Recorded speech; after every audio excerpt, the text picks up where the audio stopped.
nikaax qof waalan ayay ku saabsanta wuxuu yiri sheekh waxa jirta gabar dhimirka maskaxda ka xanuunsan ma loo guurinayaa waliga sawaajib ma ku tahay inuu u guuriyo haday baahiyo jirto ay u baahan tahay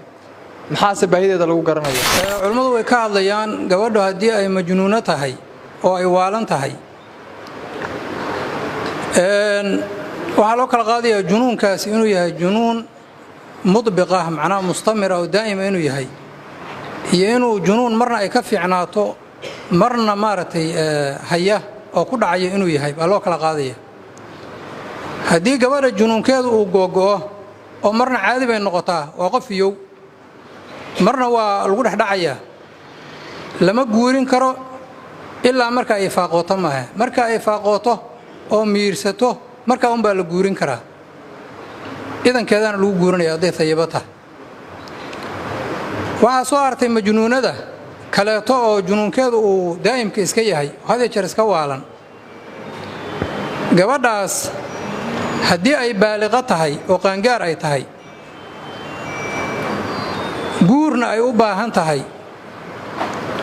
guur bay u baahan tahay oo waxay ugu baahan tahay shahway ugu baahan tahay mesela nin bay rabtaa ama se istishfay ugu baahan tahay oo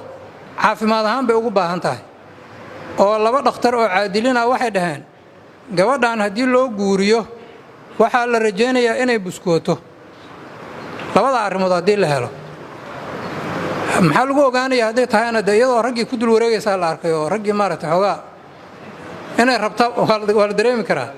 saasaa lagu garan karaa ninka iyo gabadhu waa isku mid majnuunka iyo majnuunadu isku mid weeye labadaba waa lagu garan karaa marka haddii labada arrimood ay meesha ku jiraan oo xaajo ay shahwo u qabto iyo ama istishfo oo la rajaynayo oo marka in caafimaad ka hesho laba dhakhtar oo caadilin ay cadeeyaan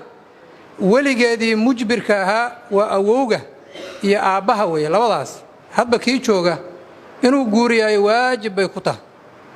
bay ku tahay hadduu diido oo guurin waayana suldaanka guurinaya gabadhii kale oo caaqilada ahayd bay la mid tahay taasay la mid tahay suldaanka guurinaya wallahu a'lam